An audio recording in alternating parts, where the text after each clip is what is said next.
होदों बड'लेण्ड इंखं टेलिभिजननि गेजेरजों दिनै मोनसे एक्सक्लुसिव मोगा-मोगि लानो सिगांदों। दिनैनि समाव मुलुगनाङैनो कर'ना भाइरासनि सायाव गिख्रंनाय थासारि। बेजों लोगोसेनो बड'लेण्डनि बिसायख'थिनि दोहौ। बड'लेण्ड बिसायख'थिनि दोहौआ बारफुनाय समावनो कर'ना भाइरासनि गोहोम फैनानै भारतनि खुंथायाव गोबांथार गिख्रंनाय थासारिजों दिनै जि थासारि जाफैदों, जि हालोद सफैदों, बेयो बयखौबो सिगिनाय होदों, मुलुगनाङैनो गिख्रंनाय होदों कर'ना भाइरास। बड'लेण्ड बिसायख'थिखौ फावसायनो गोनां जादों मोनसे खाखानाय सम गैयै सानसिम। बड'लेण्डनि बिसायख'थिया माब्ला जागोन बेखौ बुंनो हानाय जाथ'वाखै। अब्लाबो बड'लेण्ड बिसायख'थिनि बाथ्राखौ लानानै गावजों गावनि गेजेराव नांथि-बिथांथि सोलिनाया जागासिनो दङ। ससियेल मिडियानि गेजेरजों बेबा बेखौ मिथिलायनाय सोलिगासिनो दङ आरो बेखिनि समावनो बड'लेण्डआव थानाय राजखान्थि दोलोफोरनि गेजेराव बादायारि जागासिनो दङ। बेफोर जाहैबाय जे गावबागाव राजखान्थि दोलोखौ गोहोआव फैहोनो थाखाय बायदिसिना लामानि गेजेरजों फोसावदिंनाय खामानिखौ मावनाय जादों। ससियेल मिडियानि गेजेरजों गोबांथार फोसावनाय जादों। सोलिफु सरकार बे सरकारा गोबांथार करपसन खालामदों मोननाय जादों आरो बेराफारसे इउपिपिएलनि राजखान्थि दोलोनि गेजेराव गोबांथार करपसन सोलिदों होननानै बुंनो नागिरनाय जादों। बेफोरो बड'लेण्डनि पलिटिक्सआव सोलिबोबाय थानाय जादों। कर'ना भाइरासनि बिथा लानानै ससियेल डिस्टेन्सनि बाथ्रा फैदों। ज' खालायनाय एबा मेल-मिथिं खालामनाया बन्द' आरो बेनि थाखाय सरकारा आयेन खालामनाय जादों। जाय आयेननि गेजेरजों बे कर'ना भाइरासनि थाखाय सांग्रां जायाब्ला एबा कर'ना भाइरासनि थाखाय सांग्रांथियारि जि आयेन फोसावजादों बेखौ ब्रेक खालामजायोबा सिफायनाय जायोबा आयेननि गेजेरजों साजा होनाय जागोन। दा बेफोरबायदि बिथिङावनो बेबायदि समावनो गोबां जायगायावहाय स्रोद मबिलाइजेसन खालामनाय जादों होननानै बुंनाय जादोंमोन मदद होदों आरो गोबां जायगायावहाय बेफोर मददखौ लाबोदों। मुंख'नो गोनांदि साननैसो सिगाङाव मोनसे हालामाव राजखान्थियारि मेल खुंबाय थानाय समाव पुलिसफोर सौहैनाय जादोंमोन आरो बे पुलिस हान्जाया बै मानसिफोरखौहाय हमना लाबोनायबो जादों। बेबायदि थासारिनि गेजेरजों सोलिगासिनो दङ बड'लेण्डनि हालामा आरो बड'लेण्डनि राजखान्थि, बड'लेण्डनि बिसायख'थि बियो दिन्थिनानै दङ। माब्ला जाफैगोन बिसायख'थिखौ जों बुंनो हानाय जाथ'वाखै। बे समाव नाखि बिसायख'थि आयोगा बेखौ फोसावनो हानाय नङा। बबेखानि फैगौ 27 एप्रिल खालि बिटिसि सरकारनि आयोगा जोबसिगोन। दा बिटिसि सरकारनि आयोगा जोबोब्ला बेखौ दानद'नि थाखाय फोलावनाय जागोन ना रायजो बेंगिरिनि आखायाव दोनहैनाय जागोन बेनि सायावबो गोबां गोनो-गोथोआव सफैदों बर' रायजो-राजा एबा बड'लेण्ड हालामनि रायजो-राजानि गेजेराव आरो गोबांथाया माने आख'खौ दङ जे बे बड'लेण्ड खुंथायखौ मा खालामनो लानो हागौ सरकारा। दा बे समावहाय जोङो बड'लेण्ड इंखं टेलिभिजन स्टुडिय'आव हांख्रायना लाबोदों आगुआव एमएलए बिनि उनावहाय रायजोफोरनि एमपि जादों खेबनै आरो थामथि खेबनि थाखाय बिथाङा आरोबाव बिसायख'थियाव देरहानो हाबावदों। फैगौ समावहाय बिथाङा बड'लेण्ड ओनसोल एबा सा-सानजा एबा गासै भारतनि खुंथायनि थिलियाव मैखोम गोहोम खोनानो हागोन जों बेखौ मिथिनांगोन। एमपि महरै बिथाङा रायजो आसामनिफ्राय रायजोसभानि एमपि हिसाबै थिसनजाबावबाय बा नमिनेसन होनायनि गेजेरजों बिथांखौ बिसायख'नाय जाबाय बिस'जित देवानि। जों बिथांनो बरायनाय होदों आरो बिथाङा जोंनि गेजेराव दङ। नोंथांनो खुलुमनाय होदों। नोंथाङा थामथि खेबनि थाखाय रायजोनि एमपि जानो हानाय जाबाय। नोंथाङा थामथि खेबनि एमपि जानायनि बिसायख'थियावथ' जायाखिसै। नोंथाङा बिसायख'थि गैयालासिनो देरहाबाय आरो नोंथाङा बावैसोनो गोदान एमपि महरै समायखिरा लागोन बेखौबो जों नुखाबाय। नोंथांनो जोङो हामलायनाय होबाय आरो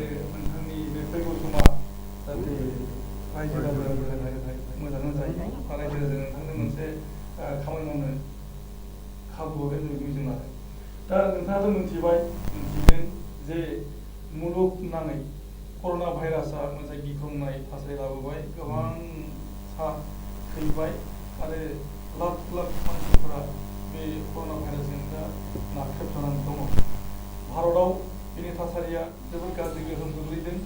आरो आसामावबो गोग्लैफैबाय। 21 सान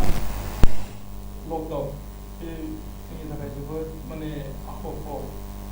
सफैदों होनना बुंनांगोन जोंनि थाखाय। दा बेफोर लोगोसेनो बड'लेण्डनि बिसायफोर दिनजानानै दङ। गासै बाथ्राखौ नोंथांनो दिनै सावरायनो नागिरदों। नोंथाङा गोदान एम.प हिसाबै बे इस्युखौ माबायदि फेस खालामनो सानो? मोनसेयाथ' जाहैबाय बे जिथु कर'ना भाइरास, बेथ' गासै मुलुगनाङैनो मोनसे गिख्रंथाव मोनसे आबहावा लाबोदों। खारन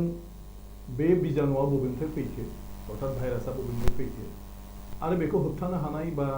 बेखौ फाहामनो हानाय मुलिया मा जानो हागौ आरो भेक्सिन मा रोखोमनि जानो हागौ, बेखौ दिनैसिमबो साइन्टिस्टफ्रा रिसार्च खालामब्लाबो दिहुनथ'नो हायाखै बे गोलाव समावबो। जियानोखि थांनाय समफ्राव गुबुन गुबुन बेफोरबायदि भाइरास, मोनथिस्लाबै भाइरासफ्रा माने उत्पन्न जादोंमोनब्लाबो एसेबां सम लायाखै बेखौ होबथानायनि थाखाय माबा मोनसे राहा दिहुनो। नाथाय दा बे जिथु कर'ना भाइरास होननानै जायखौ बुंदों कभिड-19, बेखौ होबथानायनि मुलिखौ जिहेतु दिहुननो हायाखै, बिनि खुनु ट्रिटमेन्ट गैया। ओंखायनो बे बयनिख्रुइबो सानस्रिनो गोनां आरो बयनिख्रुइबो गिख्रंथावसिन। ओंखायनो बे बेलायाव रावहाबो राहा गैया। डक्टराबो दङब्लाबो जुदि मुलियानो गैया, जुदि डक्टरनाव बिनि सोमोन्दै खुनु इनफरमेसनानो गैया, बेवहाय नोङो मा राहा लानो? ओंखायनो दिनैहाय बे लकडाउनखौ खालामनाय जादों। लकडाउन माने टटेलि बन्द'। दा टटेलि बे बन्द'खौ खालामनाय जादों जाहाथे सासेया सासेजों लोगो मोनलायनो हाया। खारन बे एक्सपार्टफ्रा बुंदों बे भाइरासनि, कर'ना भाइरासनि सायाव जायफ्रा स्टाडि खालामदों, बे एक्सपार्टफ्रा दिनै बुंदों गासै माने वर्ल्डआवनो आरो पृथिबियावनो जेसेबां एक्सपार्टफोर दं, जे बिनिफ्राय बासिनानै थानायनि राहायानो बे भाइरासआ जाहाथे नोंनाव सन्देरा, बे बिजानुआ जाहाथे नोंनाव सन्देरा। आरो बिजानुआ जुदि सन्देरनाङाब्ला नों बेबायदि बिजानु गोनां मानसिनाव बा भाइरास गोनां मानसिनाव नोङो थांदेरनो नाङा, बेजों आखाइ हमलायनो नाङा, बिनि खाथियाव रायलायनो नाङा, जाहाथे बेनाव थानाय बिजानुआ नोंनाव फैया, भाइरासआ नोंनाव फैया। ओंखायनो बेखौथ' मानसिखौ बुजायनानै लाखिनो हाया। बेनिखायनो गभर्नमेन्टआ लकडाउन माने टटेलि बन्द' होनानै बयखौबो न'आव थानो होदों, रावबो न'आव ओंखारनो नाङा। ओमफ्राय बे भाइरासनि जिखिनि दा माने रिसार्च खालामनानै मोनदों जे बिसोरनि जिथु साइकेल माने मा होनो गिदिंनाय, नोंनाव इनफेक्सन जाजेननायनिफ्राय आरम्भ खालामनानै जोबथाहैनायसिम लक्षणा मा, बे जाहैबाय भाइरासआ हाबजेननायनिफ्राय 6-7 दिननि उनाव मानसिया एसे असुस्थ' जानो नागिरो आरो बिनि उनाव थाङै थाङै 10 दिनसोआव नुसार जायो आरो। होमब्ला 12 दिननि गेजेराव सोरनावबा जुदि भाइरासआ हाबदोंब्ला बा दङब्ला बियो 12 दिननि उनाव नुजागोन आरो। होमब्ला बे 12 दिननि उनाव जुदि नुजागोनब्ला नों आगोल समाव बेनाव भाइरासआ दंना गैया मोनथिया। दिनै जुदि नोंथांनाव दङब्ला बेखौ आं मोनथिया, आंनाव दङब्ला नोंथाङाबो मोनथिया, खारन आंबो लोमजायाखै, नोंथाङाबो लोमजायाखै। खिन्थु बे जुदि दंमारोब्ला 12 दिननि गेजेराव जोंनाव बे लक्षणा नुजागोन। ओंखायनो बे लकडाउनखौ 21 दिन होनाय जादों, जे 21 दिनाव जाहाथे लास्ट ममेन्टआव सोरनावबाबो बे भाइरासआ थायोब्ला बेखौ जाहाथे हमनो मोनो आरो बेखौ आइसोलेट होनदों, आइसोलेसन जायगायाव दोननांगौ, माने आलगायै दोननांगौ बेखौ, माने मोजां मानसिफोरजों दोनफानो मोना, बेखौ आलदायै दोननानै आलदायै ट्रिटमेन्ट। बिनि उनाव माखासे मानसिफोरखौ क्वारेन्टाइन केम्प होनदों, बे जेबो नङा, बे जाबाय एखुथायै दोननाय, ज' जाजायाव दोना जासे, सोरजोंबा दोनफाया जासे, बेखौ एक्सट्रायै दोनथ'नाय अबजार्भ खालामनो थाखाय बिदियाव दोननायनि राहा लानाय जादों। दा बिनि थाखायनो बे लकडाउनखौ खालामनाय जादों। गतिके बियो जोंखौ बिभिन्न माने दिगाव माने गुबुन गुबुन बिथिङाव जोबोद माने जार्लायाव खोख्लैदों। अदेबानि दिनैनि दिनाव बिनिख्रुइ देरसिन जेंना जेबो गैया। ओंखायनो बे खस्थ'खौ सहायनानैब्लाबो जोङो बे लकडाउनखौ मानिनानै सोलिनांगोन आरो बे कर'ना भाइरासआ जाहाथे जोंनि आसामाव फैनो हाया आरो जिखिनि फैबाय बेखौबो जों जाहाथे बेखिनियावनो बेंथानानै दोननो हायो आरो गुबुनफोरनाव बारदेर होनो हाया, बिनि थाखाय जोङो राहा लानांगोन। डक्टरफ्रा बुङो जे बियो जायगायावल' जानायनि बांसिन सम्भाबना दङ, बा गुसु जायगायाव दङ, जेरावनोखि गुसु हाबनो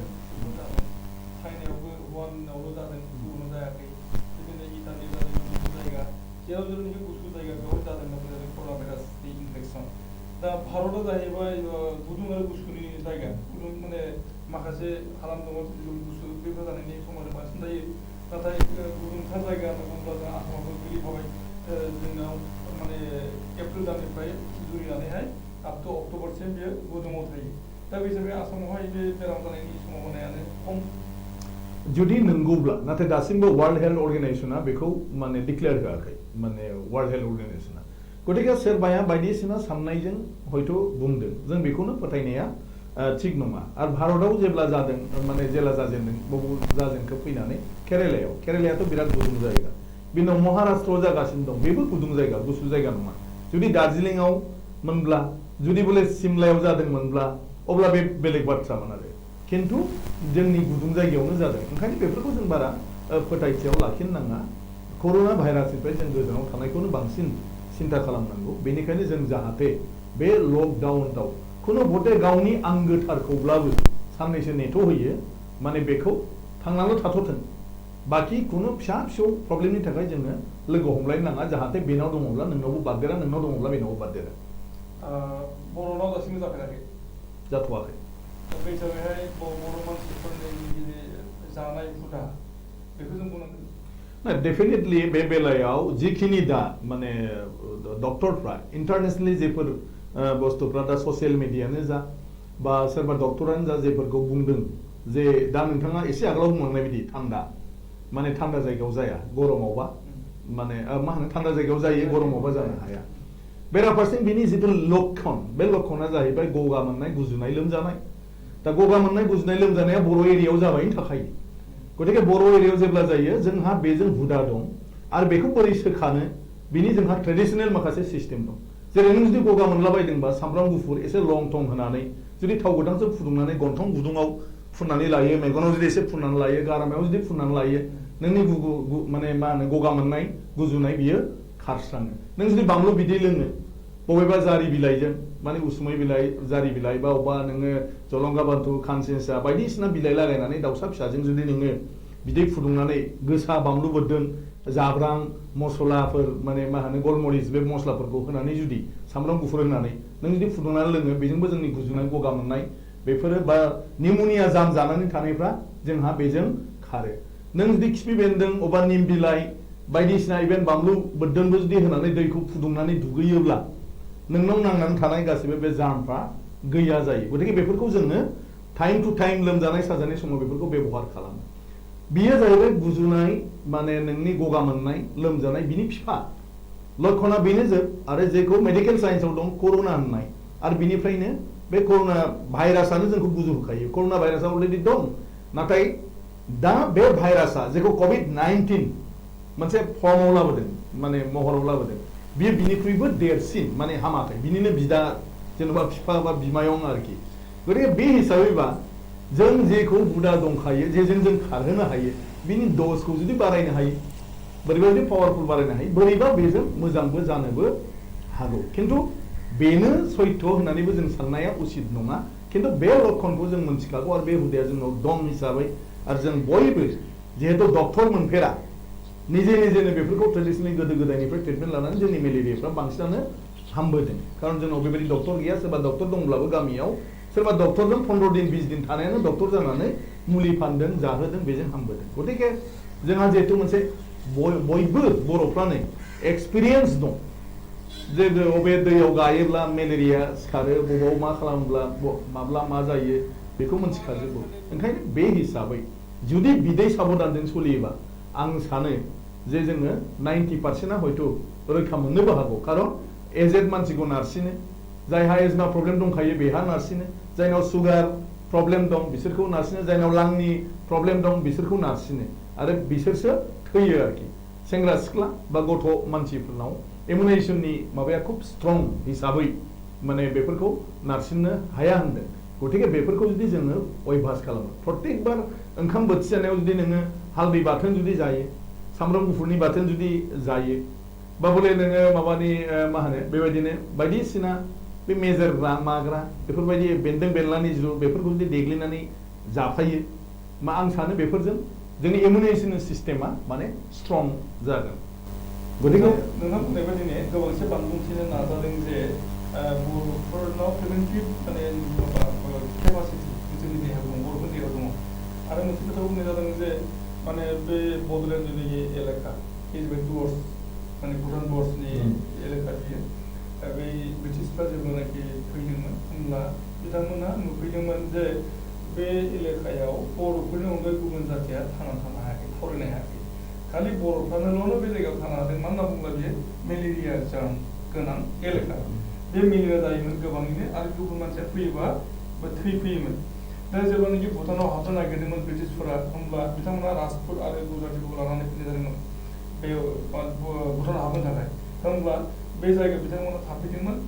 1300 माने रौनियाफ्रा गासै बेराम जाजोबदोंमोन मेलेरिया जाजोबदोंमोन दा बेखौ सोखानो थाखाय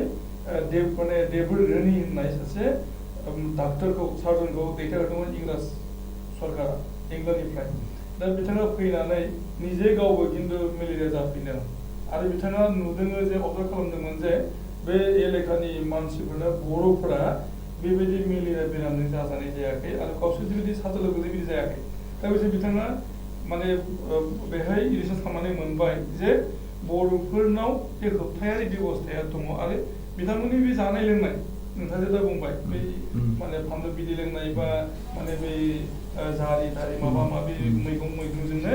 सोखानाय जाबोदों आरो बिदि जादों दा बिसोरो बिथाङा बे मेलेरियानि जि मेडिसिन बेखौ बिथाङा आबिष्कार खालामनाय जादों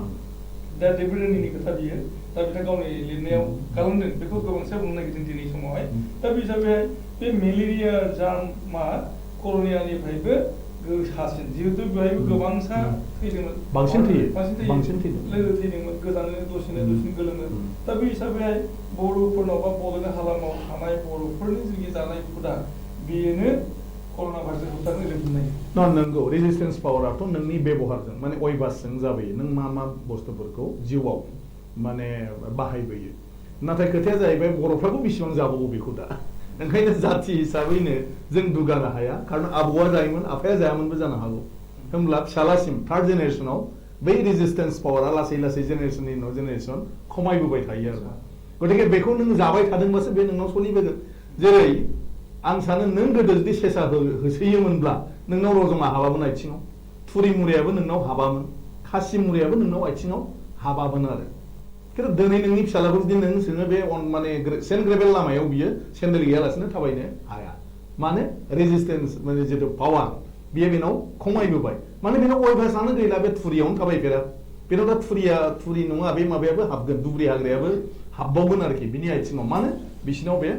अयभास गैया थिग बिदिनो जों जानाय लोंनाय बेफोर बुस्थुआ दा जेनेबा बे लुवार बेलाव अरोब्लाबो जोंनाव जेबो जायामोन आखाइ बौब्लाबो सिखा बौब्लाबो जोंनाव खुनु इनफेक्सन जाफेरा झारमुनिखौ सिफ्लेनानै होब्रबबानो दसेयावनो जोंनाव उइदिन मिनिट्स ब्लाड ब्लिडिंआ बन्द जायो जों उन्दैयाव जों बिमा बिफानि खाथियावबो गाबनानै थाङाखै खुनु डक्टरनावबो थाङाखै बबेबा सिखाव बौजादों बबेबा दालाइजों थुख्लाबजादों माजादों जों रावनोबो खोन्थायाखै खिन्थु हाग्रानि झारमुनि बिलाइखौ सिफ्लेनानै बेन्दों बेनला सिफ्लेनानै जों होनानै लानानै बेजोंनो जोङो हामबोदों मानो बे समाव जोंनाव बे रेजिस्टेन्स पावारा बेफोरबायदि गाज्रि जितु भाइरास माने इनफेक्सन खालामग्रा बेखौ होबथाग्राया जोंनाव खुब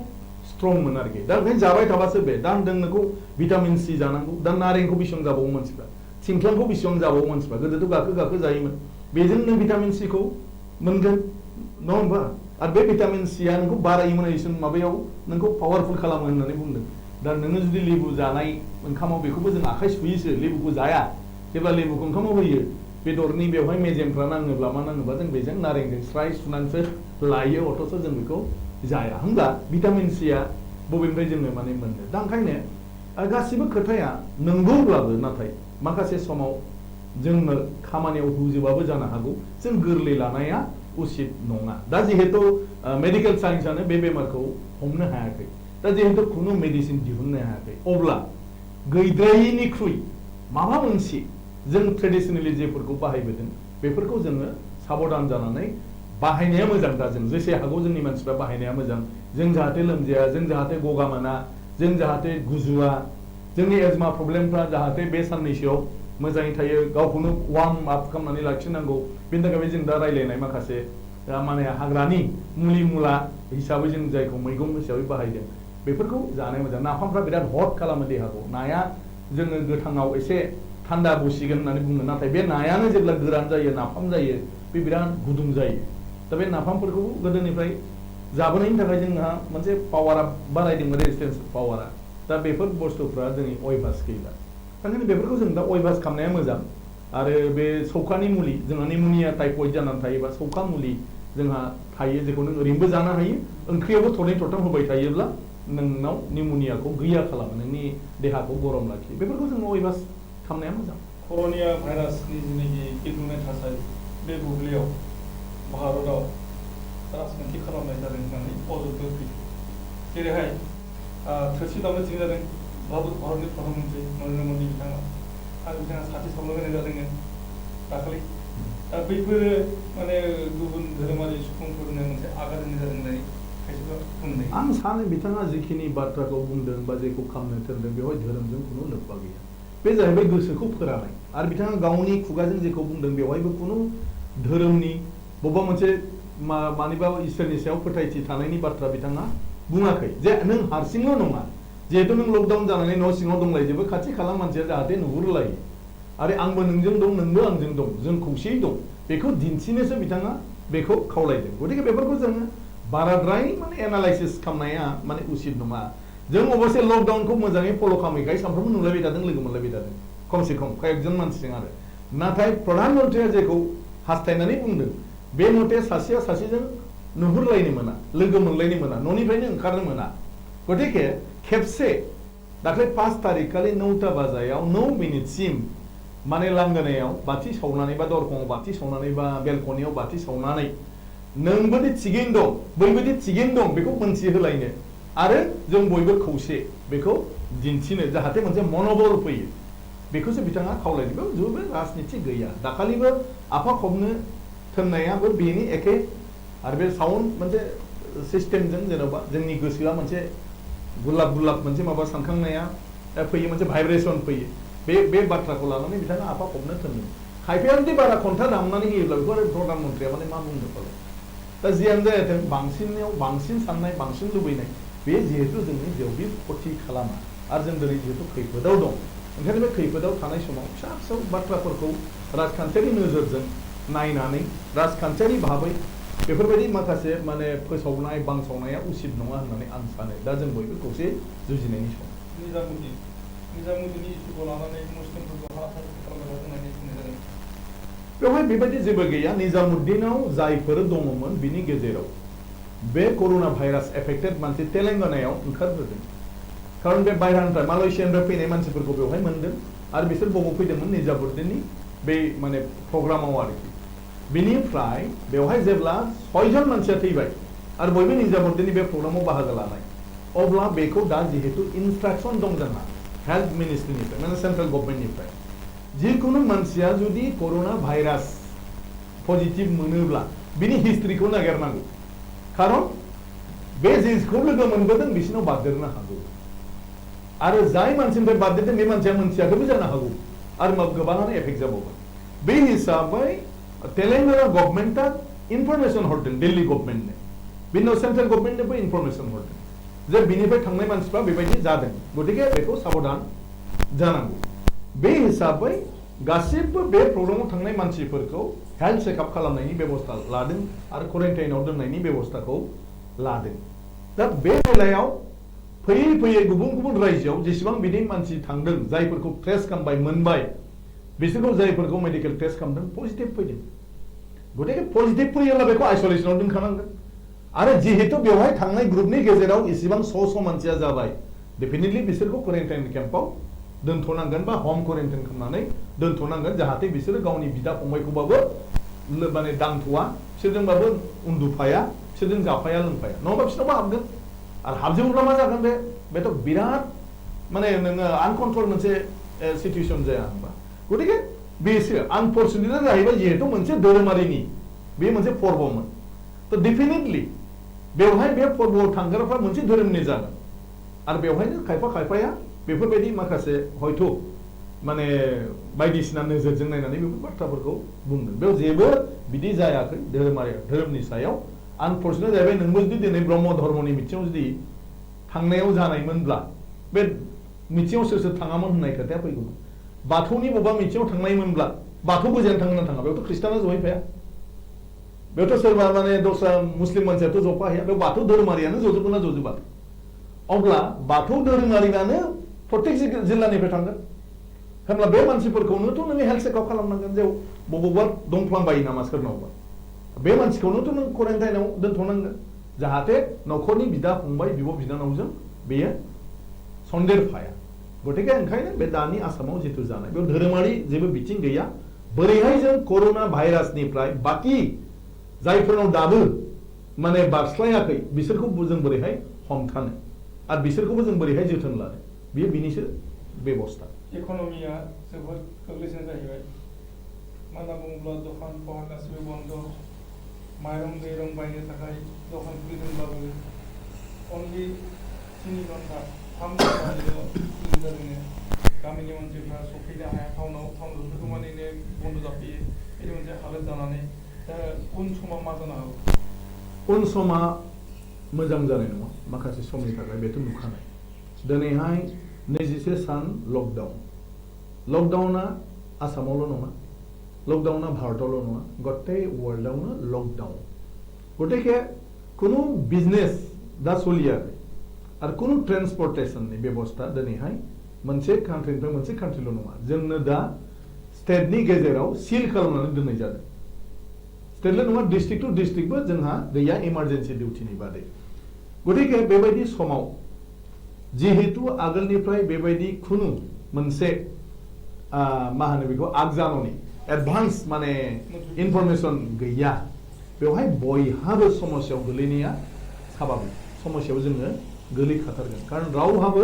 जानाय लोंनायखौ बेबायदि दोनथुमा कारण बेबायदि जाथाय मालाबाबो बेबायदि आबहावा फैफेराखैमोन माने अबस्था जोंनि गेजेराव फैफेराखैमोन दा ओंखायनो बे बेलायाव बयबो जोङो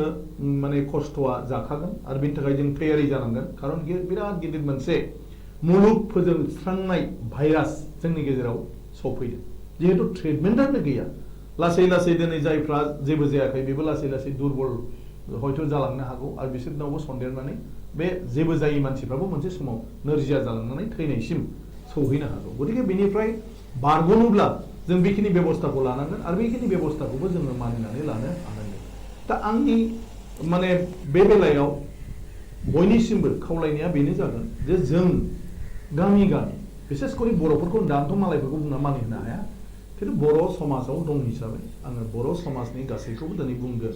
जे जों गामियावनो जों जिखिनि न'खरा एसे दं गैथारै न'खरब्रै न'खरबा जि दं बिसोरखौ जों जोथोन ला एसे एसे जानो आन्थाखौ जोङो हरलायलायाखै बयबो खांनानै बिनि उनाव गभर्नमेन्टआ जि होनायनि बाथ्रा बुंदों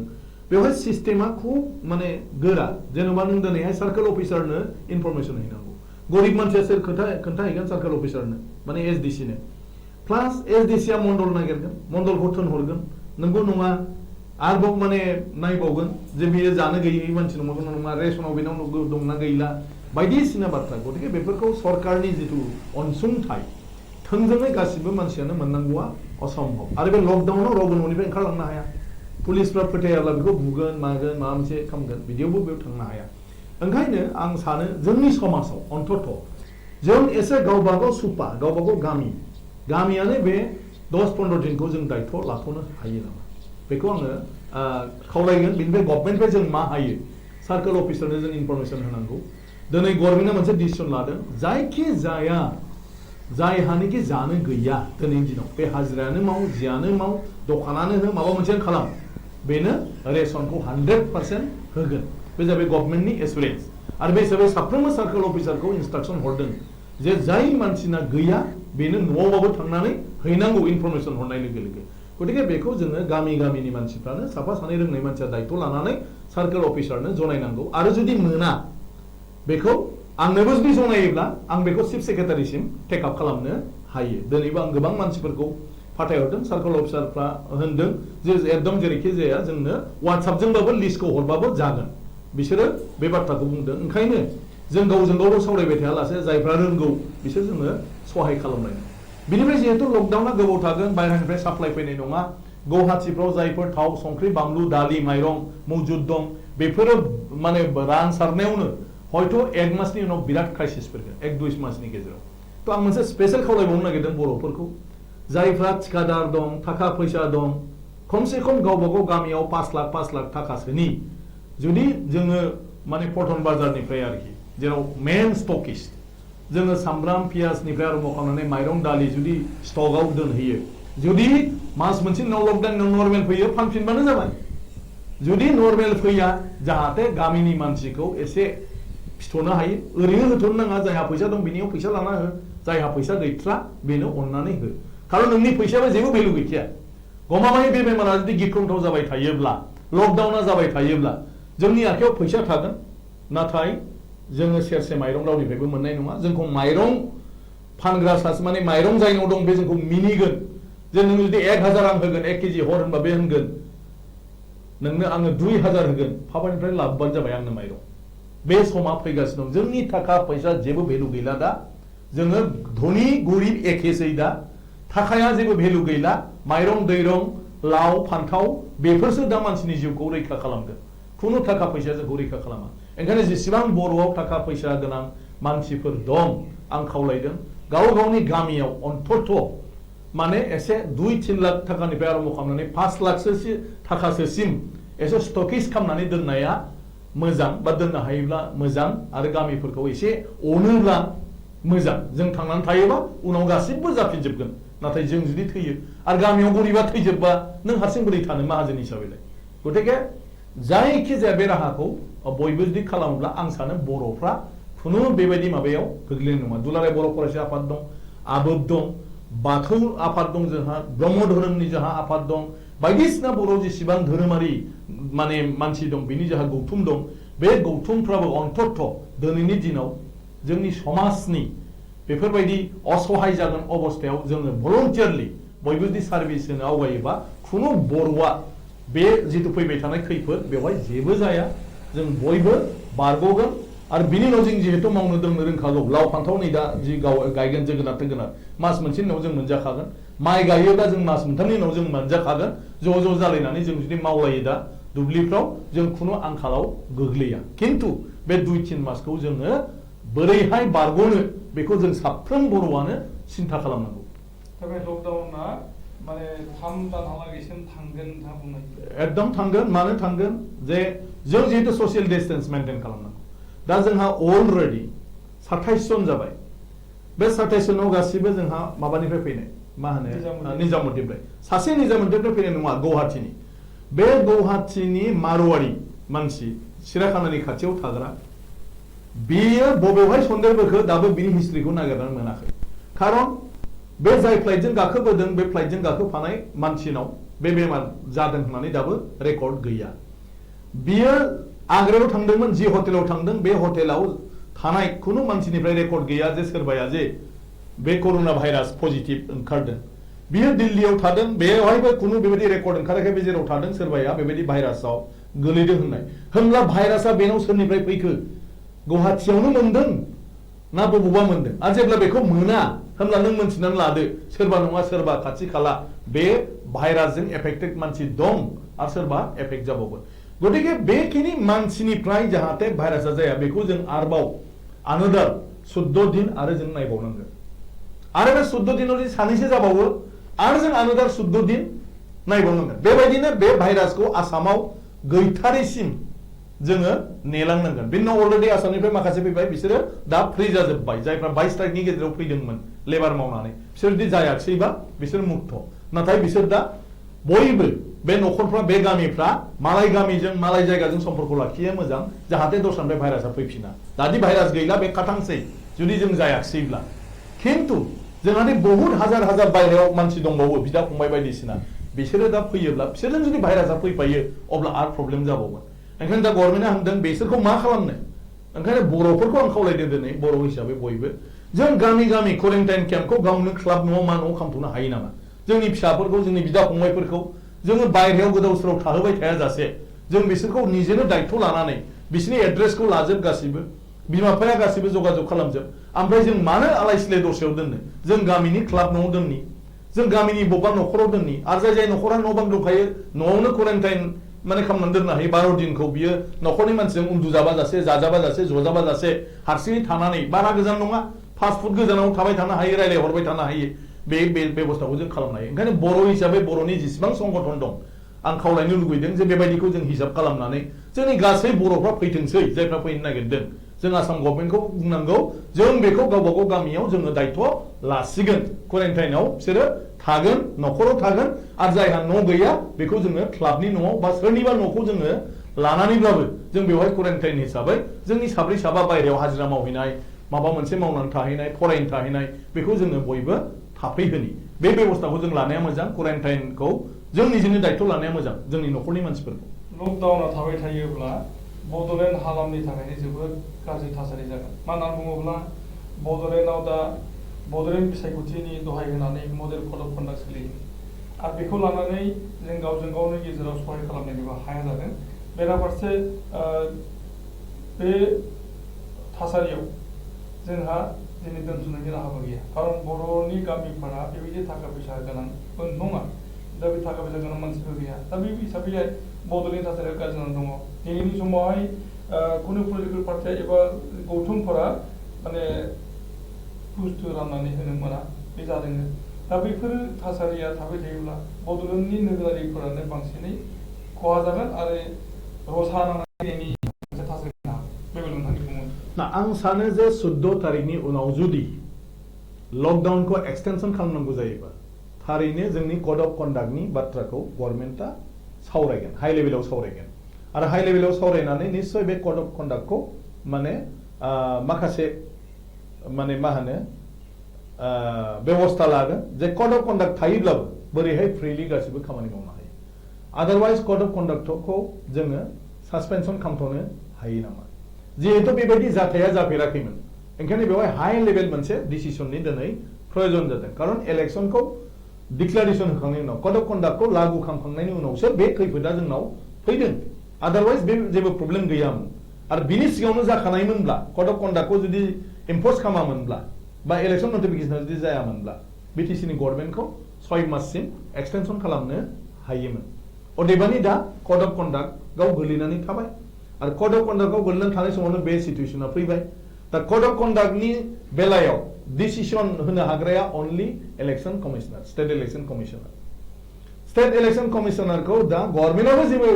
माने माबा खालामनो हाया बाध्यता खालामनो हाया बेराफारसेथिं गभर्नर इलेक्शन सोलिफुबाय थानायाव गभर्नरनिबो जेबो रल गैया दा ओरैबायदि मोनसे खैफोदाव दं election commission state government governor ओमफ्राय बिटिसि गभर्नमेन्ट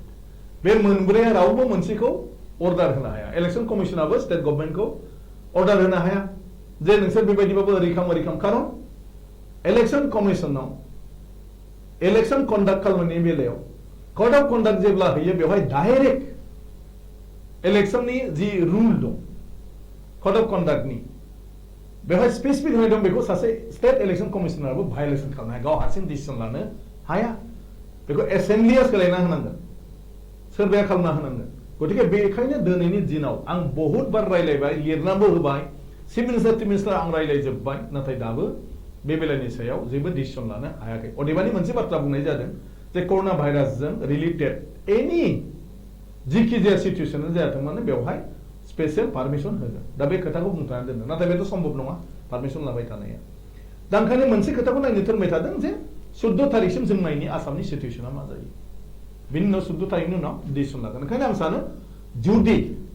लकडाउना जुदि आरोबाव एक्सटेन्ड जाबावनांगौबा अनादार 15 डेज बा माबा मोनसे डेज निश्चय बे कड अफ कन्डाक्टनि सायाव माने गभर्नमेन्टआ हाइ लेभेल मोनसे हयथ' माने डिसिसन लाहैनांगोन आरोखि बेवहाय दा बाथ्रा जाहैबाय मा 24 एप्रिल खालि बिटिसि सोरखारनि आयुआ जोबगोन बिनि आगोलाव इलेक्सन जायाखिसै आरो माब्ला इलेक्शनखौ खुंनो जागोन बेखौ बुंनो हानाय जायाखै दा बे हिसाबै दिनदानाव दं बड'लेण्डनि खुंथाया डेफिनेटलि दा बे हिसाबैहाय बड'लेण्ड होननाय सरकारा थागोन आरो थाया बेबो मोनसे ना बेखौथ' नों आं बुंनायजों बे जानाय नङा बेवहाय अलरेडि कनस्टिटिउसनेल माखासे माने मा होनो डाइरेक्शन्स होखानाय दं बबे सिचुएसनाव बबे समाव मा जागोन गतिके आं बेखौनो होनदों जुदि इलेक्शन कड अफ कन्डाक्टआ जुदि इम्पज जायामोनब्ला इलेक्शन नटिफिकेशना जुदि जागामोनब्ला बेबायदि सिचुएशना बिनि आगोलावनो जाखानायमोनब्ला अब्ला जिहेतु इलेक्शन फाथिनो हाया होनब्ला जोंहा बयबो मोनथिनाय गोरलै बेबस्थाया मा दंमोन 6 माससिम एक्सटेंशन खालामनो हायो खोथाया जाहैबाय इलेक्शन नटिफिकेशन जोब्बाय नमिनेशनाबो जोब्बाय कड अफ कन्डाक्ट इम्पोज जाबाय बिनि उनाव बे खैफोदा जोंनि गेजेराव फैबाय जेखौ जों रावबो डिनाय खालामनो हाया गतिके बे हिसाबै आं बेखौबो होनदों जे दिनैहाय ओरैबायदि बे सिचुएशना मालाबाबो जाफेराखैमोन बेबायदि इमारजेन्सिया जे इलेक्शन फाथिनानै केम्पेन भटनिल' दिनल'सै आरो बे समाव इमारजेन्सि सिचुएशन मोनसे फैब्रबनानै होबाय आरो जि जिनिसखौ दा दिनैहाय एसेस खालामनाया माने प्रब्लेम जादों आन्दाज खालामनो हायै जादों जे बे दिना बेसेबां थांबावगोन गतिके कड अफ कन्डाक्टआ 27 तारिखसिम दं एप्रिलनि गतिके जुदि 14 एप्रिलनि उनाव माबा जायोब्ला आं सानो नेक्स्ट इलेक्शन डेटखौ डिक्लेयार होनानैबो कन्टिनिउ खालामनो हायो कड अफ कन्डाक्टखौ एक्सटेन्ड खालामनानै जेबो गिदिर बाथ्रा नङा किन्तु जुदि सिचुएशना आरो गाज्रिब्लावबा अब्ला इसिबां एक्सटेनसन खालामबाय थानायाबो सम्भब नङा अब्ला कड अफ कन्डाक्टखौ for the time being suspension हयथ' खालामनो हागौ नाथाय बबे रुलजों आन्डार हुइच प्रब्लेमा ओंखायनो बे बेलायाव हाई लेभेल मोनसे डिसकासन थारैनो जागोन होननानै आं सानो 14 तारिखआव जुदि जोङो लकडाउनखौ फोजोबनो हानाय बायदि जुदि परिबेस जाया कारण इलेक्शना जाहैबाय ससियेल डिस्टेन्सिं नङा इलेक्शनाथ' नोङो बयखौबो लानानै बयखौबो लोगो लानानै लोब लोब नोङो केम्पेन खालामनाय रेलि खालामनाय मिटिं खालामनाय गतिके भटखौबो नोङो ज' जाजाय थांनानै हैनाय नोङो दा 1 मिटार डिस्टेन्सब्ला नोङो साननैयावबो भटआ हयथ' जाजोबनाय नङाबो जानो हागौ बेराफारसे बै कागज हरग्रायाबो जुदि नोंजों 1-2 मिटार गोजानाव थायोबा जोङो गनजोंसो हरनांनो हागौ माने माबाखौनो बेलट पेपारखौनो बे बेसेबां पसिबल गतिके ओंखायनो बे बेलायाव आं सानो जों बारा गोबाव नेनाङा 14 तारिखसिम जों नेयोब्ला बिनि उनाव निश्चय माबा मोनसे फैगोन जों दान्दिसे ब्रेक लानायनि उनाव सावरायनि बड'लेण्डनि बिसायख'थिखौ लानानै सोलिफुनाय दान्दिसे ब्रेक लादों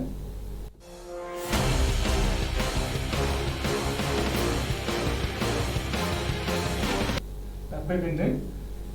जोङो मा आसा खालामनो हायो फैगौ समनि बाथ्रा बेखौ जोङो सावरायदों दा मोनसे खोथा जाहैबाय जे बिसायख'थिनि दोहौ कर'ना भाइरासनि थाखाय भारतआ लकडाउन जानानै दङ आरो बे लकडाउन बुब्लियावहाय मेल मिटिं खालामनो मोना आरो बेवहाय माने मबिलाइजेसन बाथ्रा फैनाय नङा नाथाय जोंनि गेजेराव गोबांथार सावरायलायनाय जागासिनो दङ गावजों गाव हाथाइ सारलायनाय जागासिनो दङ जे बे लकडाउन बुब्लियाव रेस्ट्रिक्सन थानाय बुब्लियावबो जोंनि गेजेरावहाय इलेक्शननि फोसावदिंनायफोर जागासिनो दङ इउपिपिएलआ बिपिएफखौ दाय होदों बिपिएफआ इउपिपिएलखौ दाय होदों गुबुन पार्टिनि खोथाखौ आं बुंनो नागिराखै मोननै पलिटिकेल पार्टि बर'नि गेजेराव दङ बड'लेण्डआव इउपिपिएल आरो बिपिएफ बे मोननै हान्जानि मददगिरिफोरा गावजों गावनि गेजेरावहाय दाय होलायलायबाय थानाय जादों नोंथांनि बुंनांगौ दं ना आं सानो जिहेतु कड अफ कन्डाक्टआ दाबो दं आरो इलेक्शना जिखुनु समावनो जानो हागौ होननानैबो मानसिफोरनाव मोनसे साननाया दं जिहेतु कड अफ कन्डाक्टआ दं जेने देरहानाय खोथा थायो गतिके जायफ्रा नमिनेशन होदों जायफ्रा इलेक्शन गेलेदों जाय पलिटिकेल पार्टिया बेजोंनो फिउचाराव माने गावबा गावनि माने पावार केपचार खालामनायनिबो बाथ्रा दं तो खायदा खुयदायैब्लाबो केम्पेनखौ खालामनो नाजा आरो जायफ्रा बेखौ नुगोन जे कमप्लेना होलायलायखागोन बेखौ कारण बेनो बिसिनि फिउचार केन्डिडेटफोरनि गाबोन जुदि बे जनानै थानायनि थाखायनो जेनोब्ला मालाया केम्पेन खालामनानै गतिके बेबायदि जानाया स्वाभाबिक आं सानो बिनि थाखाय बिसोरखौनो थोंजोङै दायनिगिरि होब्लाबो जानाय नङा कारण जिहेतु गभर्नमेन्टआनो बारे बारे बुंसेयावबो बे मोनसे माने इमारजेन्सि पिरियडआव इलेक्शन कड अफ कन्डाक्टखौनो उठायनानै होआखै दैट मिन्स इलेक्शना दाबो जागासिनो दं केम्पेनाल' माने केन्सेल गासिबो खामानियाल' केन्सेल किन्तु कड अफ कन्डाक्टआ बाहाल थागोन होमब्ला इलेक्शन देरहानांगौनि थाखाय बयनिबो सिन्थायाथ' बाहाल थागोन गतिके बे हिसाबै बे जानाया स्वाभाबिक किन्तु 14 तारिखनि उनाव आं सानो बे गासिबो बुस्थुफ्रा जोबस्रांगोन आरो बियो इलेक्शननि माने जेब्ला डिक्लारेशन जायो जेब्ला कड अफ कन्डाक्ट थायो जेब्ला मानसिया नमिनेशन होबाय कैंडिडेट हिसाबै डिक्लेयारानो जाजोब्बाय तो डेफिनेटलि माने बयहाबो मोनसे गिनाय थायो आरो मोनसे सिमांबो थायो गतिके बेखौ दा नैबे समाव नोंथां आरो आं बारासिन मोनदांनाय नङा बेखौ बै जाय केन्डिडेट बिथांमोना बांसिन मोनदांगोन गतिके जिखुनु सुजुगावनो गावनि इलेक्शननि थाखाय माबाफोर खामानियाव फैयो नामा बे सानस्रिजों बिथांमोना खामानि मावनो नाजागोन नोंथाङा बिपिएफनि वर्किं प्रेसिडेन्ट नोंथांनि पार्टिनि सासे गाहाय नेहाथारि बिथाङा अजद लाबोनाय बादिब्ला इउपिपिएलनि आफादगिरिया माने 6 कोटि रांनि केलेंकारि दं बे अजदखौ नोंथाङा बे समाव लाबोनांगोन नोंथांमोना ना बेखौ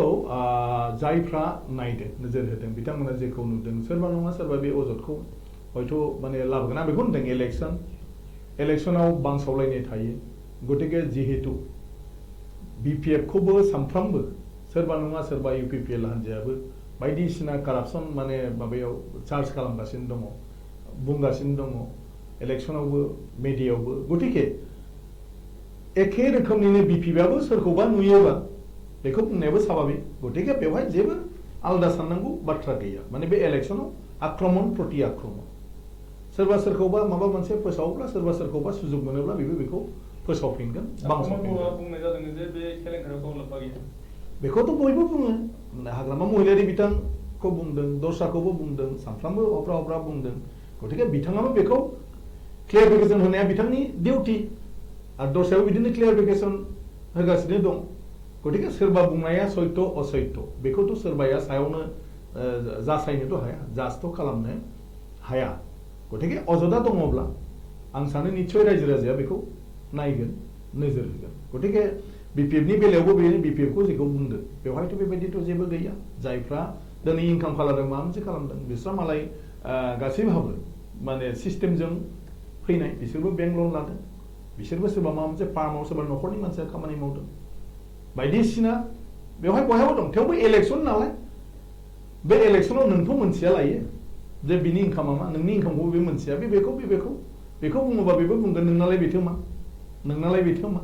गतिके बेखौ जायफोरनि सायाव अभियोगा फैदों बिसोरो क्लियारिफिकेसन होगोन आं सानो 6 कोटि टाकानि अमा फार्मनि खोथा बुंनाय एनजिअ नि बुंनाय जादों दा बे गौथुमजों प्रमद बर'आ माने जिनि सोमोन्दो दङ बेखौ मानिदों जेनेबा नाथाय जिनिखि अजद होनानै बे चेयारमेन होननानै बे नंथारनो नोंथांनि नङा बे बेलायाव आं बुंनो नागिरनाया जायफोर जोंबो ससियेल मिडियायाव मोननाय डाइरेक्टलि आं रावजोंबो बेबायदि रायलायनोबो मोनाखै नाथाय बिनि जेफोर ससियेल मिडियायाव मायाव मानसिफ्रा शेयार खालामदों बे जाहैबाय जिहेतु नोंनो एसेट एन्ड मा होनो मोबिलिटी आरो नन मोबिलिटी ओमफ्राय जि एसेटफोर दं प्रपार्टिफोर दं बेनि जि डिक्लेरेसन एफिडेभिट होयो बे एफिडेभिटआव बिथाङा होनाय माने जि कागज होदों गतिके डेफिनेटलि बेवहायथ' रावहाबो साननांगौ गिनांगौ माने बुंनांगौ जेबो गैया गतिके बेखौ जायफ्रा मोनदों बे अबेबा जुक्तियाव अभियोगखौ होगोन प्रमद बर' बिथाङा मोनसे मिडियानि गेजेरजों बुंनाय जादों जे बे एडिट खालामनानैहाय ससियेल मिडियाखौ फोसावनाय जादों नङा एडिट नङा बे एडिट नङा गावनि अरिजिनेल एफिडेभिटआव बेखौ लिराखै ना अरिजिनेल एफिडेभिटखौ होनो हायो शो खालामनो हायो नोंथांमोननि मिडियायावबो हरनो हायो अरिजिनेल जि एफिडेभिट बेथ' खला बे दोनखोमानायनि खुनु खोथायानो नङा गतिके बे बुस्थुखौ नोंथांनो होयोब्ला आं सानो नोंथाङा साबसिनै क्लियार खालामनानै होनो हायो बेफोर जिफोर बुस्थुफोरखौ माने मेकिं होनो नागिरदों मा होनो नागिरदों गतिके नोंथाङाबो मोनगोन जुदि तामुलपुरनि जिथु साब डिभिजनेल अफिसार बिथाङा जाबाय रिटार्निं अफिसार बिथांनाव थाङोब्ला नोंथांनो ना होना नोंथांनो बिथांनि एफिडेभिटखौ दानोबो जुदि बुंहरो दाबो नोंथांनो हयथ' अनलाइनाव पाठायो नोंथां बुंनो नागिरो जे बे एफिडेभिटआ सैथो ना आं बुंनो नागिरनाय आं सोर बुंनो नाथाय आं बुंदों मा जे बे बाथ्राया एफिडेभिटआव जों जि दं बेनो सैथो आरो बे जुदि सैथो नङाबा सोरबाया बिनि सायाव अभियोग होनो हायो नंखायब्ला बेवहाय जाहैबाय नों जुदि फल्स स्टेटमेन्ट होयो होमब्ला नोंनि नमिनेसनानो केन्सेल जागोन बिटिसिआव जोबोद कारापसन जानो बुंनाय जादों जे बिटिसिनि चिफ बिपिएफनि आफादगिरि हाग्रामा महिलारि बिथाङानो गोबां बेखौनो नों एभिडेन्सआ बबाव दा बेखौ बुंनायाव बेयावबो बुंनो हागोन बिथाङाबो बिदिबा नंगौ बुजिनाय खोथाया जुदि बिदिया नंगौब्ला सोरबा बुंनायानो बेबो नंगौ गभर्नमेन्टआव माखासे सिस्टेम थायो जे कारापसन खालामनाय मा खालामनाय बबावबा प्रुफ नोंहा जुदि प्रुफ दं नोङो बे प्रुफखौ नों श' खालामनो हायो दा नोङो काउन्सिलनि जिखिनि माने खोथा बाथ्रा बुंबाय थादों बेवहाय जोंहा अडिट दं अडिटआ खालामो अडिटआ मोननानै जों केकआव बे रिफ्लेक्ट जायो केकआव जि बियो बेबायदि एस पार माबा मथे जादोंना जायाखै बिनि थाखाय पाब्लिक एकाउन्ट्स कमिटियासो ना फाइनेलि रिपर्टखौ होगोन जे एस पार केक मथे बियो माने नंगौ ना नङा केकआ मालाबाबो रावखौबो ओरै जादों होननानै बुङा केकआ बुङो जे ओरै जायोमोनब्ला साबसिन जागौ गतिके बेवहाय गासिबो खारनखौ होनाय जायो जेब्ला नोङो माने अडिट मोनसे खालामो बे अडिटआव गासिबनिबो रिजनफोरखौ होनाय जायो मायाव मा बे मथे केकआव अडिटरफ्रा रिफ्लेक्ट खालामो आरो बे रिफ्लेक्ट खालामनायनि सायाव माबाफोर थायोब्ला बेखौ पाब्लिक एकाउन्ट्स कमिटिया चेक खालामो आरो पाब्लिक एकाउन्ट्स कमिटिया जुदि सेटिसफाइड होमब्ला बेवहाय जेबो गैया एन'मेलिस जुदि दं होमब्ला पाब्लिक एकाउन्ट्स कमिटिया होगोन बेखौ नों आं बुंनायनि खुनु खोथायानो गैया अलरेडि बिटिसिआव पाब्लिक एकाउन्ट्स कमिटिया आसामनिबो प्लास बिटिसिनिबो पाब्लिक एकाउन्ट्स कमिटिया बेखौ नायगासिनो दं दिनैसिम जेबो बेबायदि अभियोग जाथ'वाखै गतिके आं सानो बे बेलायाव राजनितिकआव बे थायो बेफोरखौ बुंलायखायो बयबो बुंलायखानांगौ सोरबा बुङोबा सोरबा सोरखौबा होमब्लासो बयबो साबधान जायो खिन्थु जेरैबायदि बुंदों मानगोनां हाग्रामा महिलारि बिथांखौ बे रोखोमनि बिटिसिआव दाबो जेबो जाया बर' रायजो राजाया जोबोद सादा सिदा नंगौ नंनानै दा गोबांथार माने बादाबादि जाबाय थादों बर'नि पलिटिक्सआव 2005 जेब्लानाखि बिटिसि इलेक्सना जाजेनदोंमोन बै समनिफ्राय बर'फोरनि गेजेराव राजखान्थियारि दोहौआ जोबोद गाज्रि बारबोदों आरो बियो दिनैसिम सोलिबाय थादों आरो फैगौ 27 एप्रिल खालि खुंगिनो गोनां बिटिसि सरकारनि थाखाय गोदान सरकारनि थाखाय बिसायख'थि बादायनो थांदोंमोन दा बे बेलायावबो बे जाजेनदोंआनोमोन नाथाय कर'ना भाइरासनि लकडाउननि थाखाय फोसावदिंनाय जायाखिसै गावजों गावनि गेजेराव नांलाय खमलाया बाङायनानै दं अब्लाबो जिखिनि दा नांलाय खमलाय जाफुदों दा बे रायजो राजानि थाखाय मोजां नङा होननानै गोबां साया बुंनो नागिरो दा बे बेलायावनो नोंथांमोना मोनसे आरो अजद लाबोदों जे प्रमद बर'नि माने भटार लिस्टनि नामा मोननै जायगायाव दं तामुलपुरनि गयबारियाव आरो रङियायाव बेबो नंखाय जानो हागौ बिदा नंखाय होनना बुंनो जादों ना बे नंगौ बेयो अलरेडि नोंथाङाबो दा जुदि टाइप मारियो बिनि नामखौ बेखौ मोनगोन जे मोननै माबायावबो समस्तियावबो दङ बिथांनि नामा रङिया समस्तियावबो दङ आरो तामुलपुर एसेम्बलि समस्तियावबो दङ हाग्रामानियाव थानो हागौ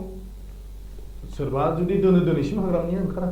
अजद लाबोदों खामा बरगयारि बिथांनि दङ गणेश बरगयारिनि दङ जेबो नङा अजदखौ लाबोनायावनो माथो आपत्ति दं आरो बे अजदखौ लाबोनानै फोरमानखौ होब्लानो जाबाय बेवहायथ' जेबो बुंनांगौ जेबो गैया आरो बे जाहैबाय एज पार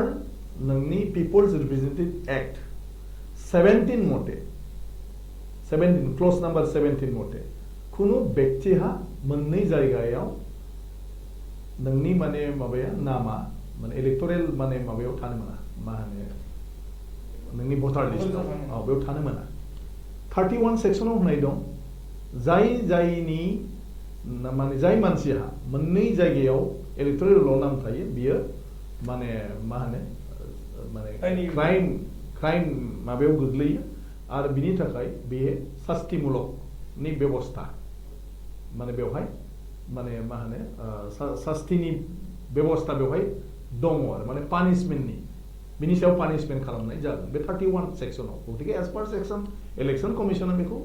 डिसिसन लागोन जुदि सोरबा कमप्लेन होयोब्ला दा प्रमद बर' बिथांनि खोथाया जाहैबाय बिथाङा होनबाय थादों गयबारियाव बिथाङा भट होगासिनो तामुलपुराव रङियाव भट होआ बेजों खोथा गैया बे जाहैबाय पिपल्स रिप्रेजेन्टेटिभ एक्टआ मा बुङो बेयाव नों आंनि मथे देशआ सलिया दा जोंनियाथ' बर'आ बेयावनो प्रब्लेम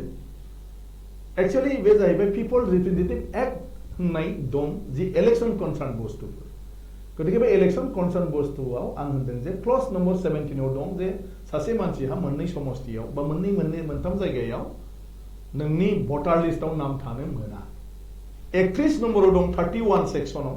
जे जायफ्रा मोनथाम समस्तियाव गावनि नामखौ एनरल खालामो बे मानसिफोरनि सायाव सास्तिमुलक बेबस्था माने खालामनाय जायो सास्ति मोनगोन आरो बियो प्रमद बर'नि मा जागोन जोङो बिसायख'थि बिथां देरहाबोनोसै ना देरहाबोनाय आरो माबानायनिथ' खुनु खोथा गैया जुदि सोरबाहा बे बेलायाव आपत्ति दङब्ला इलेक्सन कमिसननि सायाव नटिसआव जुदि लाबोयो डेफिनेटलि बे जाजमेन्टखौ होगोन गतिके नोंनाव जुदि दङ नों जुदि क्लजखौ नुदों बेखौ जुदि मेनसन खालामनानै होयो इलेक्सन कमिसना मास्ट बिनि सायाव बियो मोनसे क्लेरिफिकेसन होथारनांगोन गतिके बे जे हायर अथरिटि नङा बे आरो हायर अथरिटिनो बिनि सायाव बिबेसना खालामनो हरनांगोन गतिके बे सलिगोन जिहेतु नोङो एस पार पिपल डिफेन्डेन्ट एक्ट मथे बियो एलाउ नङा गतिके बाकिथ' लास्टआव जाजमेन्टआ मा बुङो बेसो बिटिसि सरकार इलेक्शना जायोब्ला बिपिएफआ फैगोन सरकाराव ना डेफिनेटलि बिपिएफआ फैगोन मानो फैगोन आं बुंबाय थादों जे दिनैनि दिनाव साफा सानै मानसि बुंनाया माने बे बेलेग बाथ्रा खिन्थु बिपिएफआ दिनै माने जिखिनि बिटिसि एरियायाव खामानि मावदों रायजोजों थाबोनानै बेबायदि खुनु उदाहरन गैया आरो गुदिनिफ्रायनो बिपिएफआ दा जेरैबायदि फेस खालामनांदों बिभिन्न राजनीतिक हान्जाफोरजों आगोलनिफ्रायबो बे एखे फेसखौ खालामबाय थानांदों मालाबाबो बिपिएफखौ रावबो सार्टिफिकेट होआखै जायफ्रा दिनै बिपिएफखौ गाज्रि समालोचना खालामदों जेब्लाबो बिसोरजों फाइटिं खालामनानै बिपिएफआ फैबाय थादों आरो जेब्लाबो बिपिएफजों रायजोआ गसंफाबाय थादों खारन जेबो मावाखै होनबाबो दिनै जे बिटिसि होननो मोनदों बिटिसिआव जे इलेक्शन जादों बेयाव जे मोनब्रै जिल्ला जादों नोंथांनि चिरां डिस्ट्रिक्टखौ लाफानानै बे गासिबो बिपिएफ दला पावाराव थानानै पलिटिकेल पार्टी हिसाबै इमप्लिमेन्ट खालामनो दिनै जे डिपार्टमेन्टेल अफिस जाजोब्बाय वर्ल्ड डिस्ट्रिक्टआव बे डिपार्टमेन्टेल अफिसफ्रा बिपिएफआ मावनाय दिनै जे नोंनि जायगायाव दालां सालां गासिबो लामा दालां जाजोबदों जेसेबां बे गासिबो बिपिएफआव मावनाय शिक्षानि थाखाय जोंनि गथ' गथायफोरनि हायार एडुकेसन लानो दिनै technical institution university engineering college दा मेडिकेल जागासिनो दं बे बिपिएफ दलानो बिपिएफ पार्टियानो खालामदों गतिके मानसिफ्रा खामाखै होनबाबो उदाहरन दं जायनि फिसाया बेयाव फरायदों बे बिमा बिफायासो मोनथिगौ जे बिनि थाखाय बेहा बेसेबां उपकार जादों बेसेबां बेहा लाब जादों जायनि गामियाव लामा दालां जादों बिसोरसो मोनथिगौ जे बे बिपिएफनि थाखाय बेसेबां बेवहाय उपकार जादों बेखौ रायजो राजाया मोनथिथारगौ जे मावाखै होनब्लाबो बे गासिबो नों दिनै जिखौ नुदों बड'लेण्डनि छबिखौ सावगारिखौ नायोब्ला बे बिपिएफखौनो नुगोन बाखि जेखौबो नोङो नुनाय नङा गतिके बे हिसाबै नैबे बिसायख'थियावबो रावबो माने हान्जाहानो क्लियार काट बिटिसिखौ लानानै जेबो परिकल्पना गैया आरो बे बेलायाव जिहेतु नों लामा मावनायाव दिन थांबाय थाखा फैसा बेयावनो खरसा खालामजोब्बाय दस्रा खामानिनो मावथ'नो हायाखै जिहेतु नों इडुकेसन बायदिसिना एस्टाब्लिशमेन्टआव थांबाय बिनि थाखायनो दस्रा खामानि मावथ'नो हायाखै जिहेतु एडमिनिस्ट्रेसनखौ फांसनिं खालामनो थाखाय नोङो टटेल डिपार्टमेन्टेल अफिसखौ सेटआप खालामनांबाय नों दस्रा खामानि मावथ'नो हायाखै जिहेतु नोङो माने मा होनो सेक्रेटारिनि आरम्भ खालामनानै गासिबो बे जिहेतु सिस्टेम बे सिस्टेमनि थाखायनो नोङो मावनांबाय थाबाय आरो बिनि गेजेरावबो माने बिटिसिआव मा सिटुएसन फैबाय थाखो गावजों गाव बुथारलायनाय ओरैहाय बांगालफोरजों दावराव आरो माबा सिटुएसन बेसेबांबार फैदों नाथाय होनब्लाबो बिपिएफ दला रायजो राजाखौ मालाबाबो गोदाव सोराव खालामाखै जेब्लानो माने बेफोरबायदि समा बारफिनदों लोगो लाफानानै खामानि मावगासिनो दङ आरो जायनि थाखाय बिटिसि एलेकायाव जों दिनै बयबो बेबायदि बायदिसिना डेभेलपमेन्टखौ लानानै थरख' होनो मोनदों जे नैबे जादों ओरै जाबावनांगौ दं आगोलनि बिसायख'थिफोराव गुबुन नेशनेल पलिटिकेल पार्टिफोरा बाहागो लायाखैमोन जेरै कंग्रेसआ बाहागो लायाखैमोन बिजेपि बाहागो लायाखैमोन बे खेबाव बिजेपिआबो बाहागो लानानै फैदों एजिपिआ बाहागो लानानै फैदों आरो कंग्रेसआबो बाहागो लानानै फैदों दा बे हिसाबैहाय माने बे एबारनि बिसायख'थि दावहायाव गोरलै देरहागोन ना जाथ'नांगौ नाय गोरलैथ' देरहाखाया खुनु राजखान्थियाव खोथाया जाहैबाय होमब्लाबो बिपिएफआनो देरहानांगोन मानो बे बिजेपि कंग्रेस बायदिसिना गिदिर हान्जानाव बिटिसिनि थाखाय जेबो एजेन्डा गैया बिसोरो मालाबाबो बिटिसि बायदि फिसा जायगानि थाखाय पलिसि लाया सिन्था खालामनो हाया बिसिनि जेसेबां एमएलए बिटिसि एरियायाव दं बिसोर मालाबाबो बिटिसि एरियानि रायजो राजानि थाखाय एसेम्ब्लियाव आरो माने पार्लियामेन्टआव जोंनि माबा मोनसे खामानिखौ खालामनांगौ मावनांगौ गभर्नमेन्टआ होननानै सासेबो एमएलए आरो एमपिआ बुंफेराखै बे मानसिफोरनि सायाव बिटिसिनि रायजो राजाया माबा आसा खालामनो हायो नामा गतिके बेखायनोथ' लकेल पार्टि नांगौ जाय लकेल मानसि नों दिनै रायनो हादों हाग्रामाखौ मानि थाखाय गावनिखायसो नों दा नरेन्द्र मदिखौ रायहैगोन नामा नोङो सोरबा नागदा होननाय बिजेपिनि प्रेसिडेन्टखौ सोरबाया सिनायगौ नामा दिनै जोंनाव बेसेबां बिजेपि खालामदों बिसिनि बारानियाव गाखोफेरनो मोनो नामा नोङो जेबो मोना दिनै जुदि गाबोन बिजेपिआ देरहा सोरबा कंग्रेसआ देरहा होमब्लाबो नोंनि कंग्रेस माने बिजेपिआ दिल्लीयाव एप्रुभेल नङागौ माने नोंखौ इएमबो होनो हाया सोरखौ सिट पाथिगोन बेखौबो खालामनो हाया बबे थाखाखौ मायाव बाहायगोन बेखौबो नोङो डिसिसन लानो हाया पार्टिनिफ्राय नोंनो माने माबाखौ नांगौ इन्सट्राक्सन बेफोरजों बिटिसिआ जेबो जाया गतिके ओंखायनो बे इलेक्शनाव आं सानो रायजो राजाया बेफोर बाथ्राफोरखौ बुजिगौ जे जों खाथियाव सोरखौ मोनगोन गतिके बे हिसाबै बियो थांगोन बे बिसायख'थियाव मोनसेया जाहैबाय जों गावसोर बिटिसिआव थाग्रा आरो बर' रायजो राजाफ्रा फोथायनो नागिरा जे बिटिसिआ दिनै बेसेबां गोजौ स्टेजाव फैखो दिनै बिपिएफ खौ रायबाय थादों बे बिपिएफनि थाखाय बिटिसिआ बे स्टेजाव सफैनानै सारा नेशनेल लेभेलनि मानसियाबो दिनै बिटिसि खौ गारनानै पलिटिकेल हिसाबनि कास मिलाया जागासिनो दङ गतिके बिटिसि बेनि मर्यादाखौ जों बयबो बुजिनाया मोजां ओंखायनो जों बयबो सिरियास जानांगौ पलिटिक्सआव आरो जों जुदि सिरियास जायाब्ला बिटिसिनि रायजो राजानि आखाइनिफ्राय बियो आरो मालायनि आखायाव पावारा थांफिनगोन आरो होमबाना जोङो दिल्ली दिसपुर मना लानानै जोंनि दालाल देवानि सानैसोआ थांलाय फैलाय खालामबाय थानांगोन आरो बिनि उनाव रायजो राजानि जेबो जानाय नङा बड'लेण्डनि बिसायख'थियाव जालांनाय मोननै एम.पि बिसायख'थि बेयाव जेनदों नोंथांमोना बबेयावहाय एम.पि बिसायख'थियाव डेफिनेटलि बेयाव जेनगोन मानो जेना जानो बेवहाय जाहैबाय जोङो जोंनि गेजेरावनो जोंहा गावनि जाथिनि बाथ्रा बायदिसिना बाथ्रा लानानै बेस्थ जों राजखान्थि फारसे रावबो नोजोरानो गैया गतिके बे हिसाबै जोङो जेनबोदों बे बेलायाव गतिके जों जुदि राजखान्थियावनो बयबो थिगमोनब्ला जों जेननाय नङा जों बेखौनो बिपिएफआ मेचुर नङा बुंनांगोन जों बेखायनो सोरो बिपिएफआ बे मेचुर जानो हायाखै ना नेशनेल पलिटिक्सआव बिपिएफआ मेचिउर किन्तु बिपिएफआ जाय मानसिफोरखौ लालायनानै राजनीति खालामलांनांगौ बेवहाय जोंनि गुबुन गुबुन माने मानसिफ्रा आरोखि ओरैबायदि बायदिसिना माने इस्युखौ दिहुननानै होयो जेराव बिसोर पाजल जानानै होयो आरोखि जोंनि माने रायजो राजाफोरनि सिगाङाव जोङो दावहाखौ जोङो बासि बासि खालामनो रोङा बबे दावहाया बबेनि गतिके लकसभा इलेक्सनआव आं सानो बे बिपिएफनि थाखाय जेनाखै माखासे जोंनि बिटिसि एरियायाव मेया गावबा गाव राजनीतिक स्वार्थनि थाखाय बायदिसिना प्रपागान्डाफोरजों रायजोफोरखौ आनलेट खालामनायाव जों बे जेननाया बिपिएफनि जेननाय नङा सासे लकसभायाव जेननाया बिपिएफनि जेननाय नङा बे जाहैबाय जोंनि टटेल बिटिसि एरियानि नोगोरारिनिनो जेननाय दिनै बिटिसिनि मोजांनि थाखाय पार्लियामेन्टआव लकसभायाव खोथा बुंग्रा गैला जेसेबां नब कुमार सरनिया लकसभायाव लेक्सार होयो बिटिसिनि एगेन्स्टआव लेक्सार होयो जेसेबां बे केम्पेन खालामदों स्टेट गभर्नमेन्टजों बिटिसि एरियायाव जेबो हरनाङा बिटिसि खौ सिफायनांगौ बिटिसिनि रिजार्भेसनखौबो बन्द खालामनांगौ होननानैसो बिथाङा माने बेवहाय खोथा बुंहैयो गतिके बियो बिपिएफनि नङा खथिया सारा बिटिसि ओनसोलनि रायजोनि थाखायनो बे मोनसे बिराद गिदिर खथि बर' अनाबर' बयनिबो थाखाय नब सरनियानो जेनाखि साहस होदों बिपिएफखौनो बुंनो नागिरबाय मानि थाखाय नब सरनियाया जे एम.पि इलेक्सनाव देरहालांबाय नब सरनिया जे माने नब सरनियाखौ माने देरहालाङा जानांगौ जाखो बिपिएफनो भट होनो नाङा बिपिएफखौ जेरैखि जाया फेजेननांगौ बेनोल' एजेन्डामोन थांनाय लकसभा इलेक्सना गतिके बिपिएफखौ फेजेनबाय नब सरनिया नब सरनियाखौ फेजेननायनि खोथाथ' बुङाखै बिपिएफखौ फेजेननायनि खोथासो बुंबाय थादोंमोन इउपिपिएलआ थांनाय लकसभा इलेक्सन नब सरनियाया माने एसटि नङा होननानै खायसेया अजद होनो नागिरदों आरो